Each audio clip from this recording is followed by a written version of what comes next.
नमस्कार विद्यार्थियों। जैसा कि अब तक हमने कॉम्प्लेक्स सेंटेंस का नाउन क्लास और एडजेक्टिव क्लास पढ़ा है, जो कि आपको पिछले वीडियो में बताया गया था। नाउन क्लास के बारे में बताया गया था कि 5 होते हैं। उसके बाद एडजेक्टिव क्लास को कैसे हम एडजेक्टिव क्लास के माध्यम से कैसे दो या दो से अधिक वाक्यों को जोड़ करके, यानी साधारण वाक्यों को आपस में जोड़ करके एक कॉम्प्लेक्स सेंटेंस बनाया, ये आपको एडजेक्टिव क्लास में बताया गया था। आज हम पढ़ते हैं जो कॉम्प्लेक्स सेंटेंस बनाने का जो तीसरा रूल है, एडवर्ब क्लास। क्या है? Adverb class. ओके, तो एडवर्ब क्लास पढ़ने से पहले हम एडवर्ब के बारे में जान लें कि एडवर्ब क्या है। तो हम ये देखेंगे कि एडवर्ब क्लास का प्रयोग करके कॉम्प्लेक्स सेंटेंस बनाना। तो सबसे पहले हमें जानने कि एडवर्ब क्या होता है। पहले हमें ये पता लगाना चाहिए, हो जाना चाहिए कि एडवर्ब क्या होता है। एडवर्ब को हिंदी में क्रिया विशेषण कहते हैं। क्या कहते हैं? क्रिया विशेषण कहते हैं। अच्छा, एक क्रिया विशेषण होता क्या है, कोई बताए? एक क्रिया विशेषण होता क्या है? जो क्रिया की विशेषता को बतलाए। केवल क्रिया की विशेषता को। देखिए, इसके शाब्दिक अर्थ तो यही क्लियर हो रहा है, जो क्रिया की विशेषता होता है वही क्रिया विशेषण है। लेकिन आप आज से ध्यान दीजिएगा कि एडवर्ब केवल वर्ब की जो है विशेषता नहीं बताता है। यह नाउन और प्रोनाउन को छोड़ करके, नाउन प्रोनाउन और इंटरजेक्शन, नाउन प्रोनाउन और इंटरजेक्शन को छोड़ करके पार्ट ऑफ स्पीच में आने वाले सभी पार्ट्स की विशेषता बताता है। यानी नाउन प्रोनाउन और इंटरजेक्शन के अलावा और कौन कौन से पार्ट होते हैं? Adjective, adverb. आप लिख रहे हैं कि एडवर्ब किसकी विशेषता होता है? एडजेक्टिव की, एडजेक्टिव, वर्ब। एडवर्ब खुद अपनी विशेषता बताता है। प्रीपोजिशन, प्रीपोजिशन और कंजक्शन की भी विशेषता बताता है। तो हम यह कह सकते हैं इसकी डेफिनेशन में कि an adverb is a word that classify all part of speech except noun, pronoun and interjection। कि क्रिया विशेषण पार्ट ऑफ स्पीच का वह भाग होता है जो संज्ञा, सर्वनाम और विस्मयादि बोधक शब्दों को छोड़ करके बाकी सबकी विशेषता बता देता है। एडजेक्टिव की भी, वर्ब की भी, एडवर्ब की भी और प्रीपोजिशन के साथ साथ कंजक्शन की भी विशेषता एडवर्ब बता देता है। तो जैसे एक सेंटेंस देखते हैं हम कि he is very weak student। Clear दिख रहा है ना? Yes. he is very weak student। तो यहाँ पे देखिए ही सब्जेक्ट हुआ यानी प्रोनाउन हुआ, तो स्टूडेंट यहाँ पे नाउन हुआ। वह बहुत कमजोर विद्यार्थी है। अभी आप वेरी को हटा करके पढ़िए, he is a weak student. He is a weak, वह एक कमजोर विद्यार्थी है। तो विद्यार्थी की विशेषता क्या हुई? वीक। तो ये वीक विद्यार्थी की विशेषता, जो विद्यार्थी हमारा कॉमन नाउन है। तो नाउन की विशेषता बताने वाले क्या कहते हैं? एडजेक्टिव। तो यानी ये नाउन हुआ, ये क्या हुआ? एडजेक्टिव। और एडजेक्टिव की विशेषता क्या बताई जा रही है? कि वीक तो है, लेकिन कितना वीक है? बहुत वीक है। यानी जो वेरी लगा है यह एडजेक्टिव के लिए लगा है, यानी एडजेक्टिव विशेषता बताने वाले शब्द को क्या कहेंगे? एडवर्ब। क्लियर हुआ? Yes. He is a very weak student, इसमें स्टूडेंट नाउन है, वीक एडजेक्टिव है और वेरी क्या है? वो एडवर्ब है। अब ध्यान दीजिए एडवर्ब का अपनी विशेषता बताता है। जैसे ही रन्स फास्ट, वह तेज दौड़ता है। तो वर्ब विशेषता क्या है? फास्ट। यहाँ फास्ट किसके लिए लगा है? रन के लिए लगा है।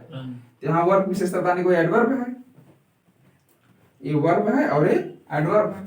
और यहाँ पे देखिएगा, अगर इसको इस तरह से लिखा जाए, ही रन्स वेरी फास्ट। और वह बहुत तेज चल, मतलब बहुत यहाँ पे था कि वह तेज दौड़ता है।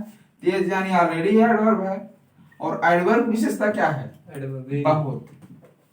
ते एडवर्ब विशेषता एडवर्ब बताता है, यानी एडवर्ब खुद की विशेषता बताता है। अब इनको देखते हैं, प्रीपोजिशन का और कंजक्शन का जो यूज होता है इसमें भी है। जैसे कि the plane is flying over my head.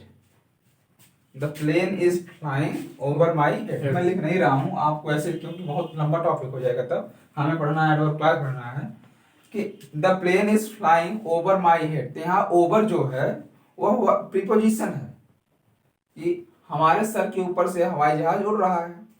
तो वहां पे ओवर जो है क्या है? आपका प्रीपोजिशन है। लेकिन अगर वही कहा जाए कि the plane is flying exactly over my head, ठीक मेरे सर के ऊपर से, तो ओवर के लिए एग्जैक्ट का प्रयोग हुआ है।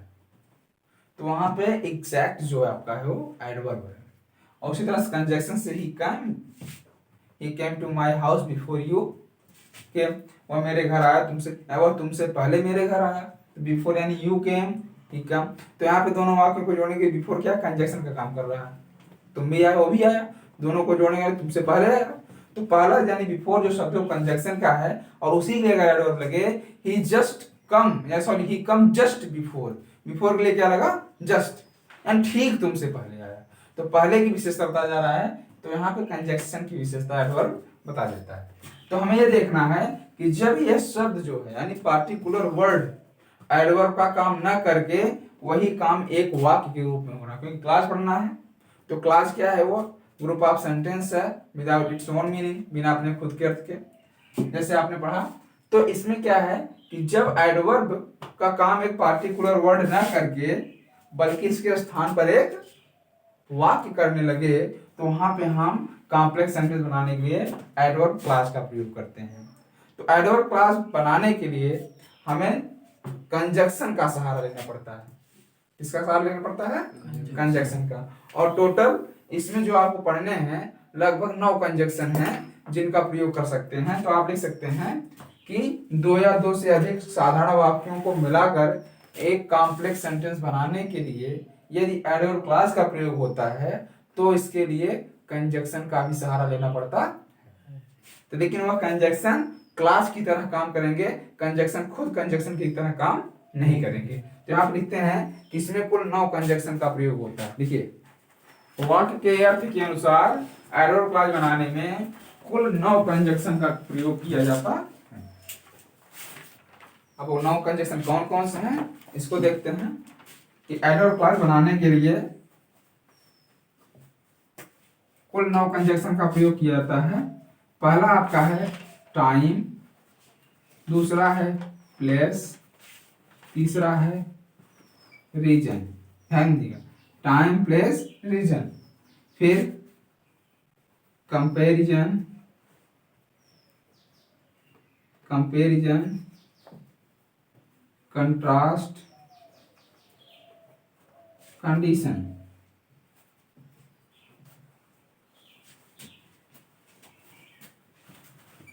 फिर purpose, result, manner. Time plus reason, comparison, contrast, condition, purpose, manner, result. इसमें देखिए क्या क्या है।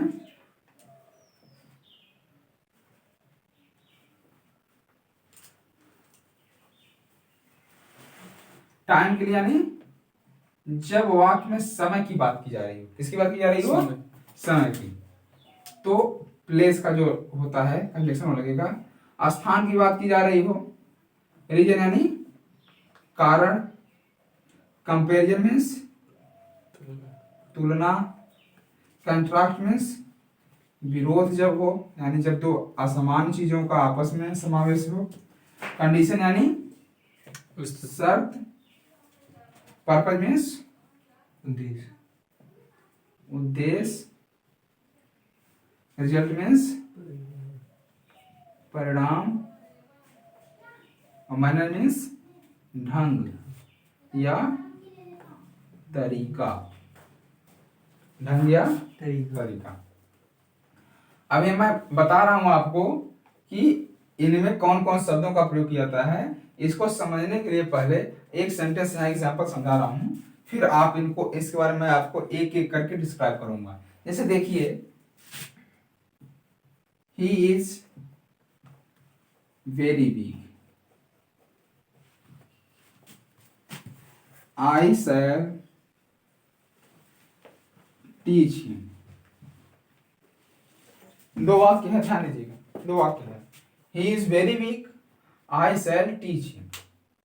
वह बहुत कमजोर है, मैं उसे पढ़ाऊंगा। इसमें क्या आपको समझ में आ रहा है कि ही is very week, he is a very weak, वह बहुत कमजोर है, मैं उसे पढ़ाऊंगा।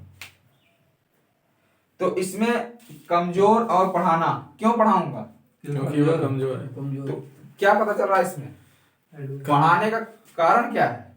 क्योंकि वह कमजोर है। तो इसमें हमें रीजन मिल रहा है ना, यस कमजोर। इसे पढ़ाऊंगा क्योंकि वह कमजोर। पढ़ाने का यही कारण है कि वह कमजोर है। तो ऐसे वाक्यों में क्या मिला? रीजन। रीजन। तो रीजन में बिकॉज का प्रयोग होता है। किसका प्रयोग होता है? बिकॉज।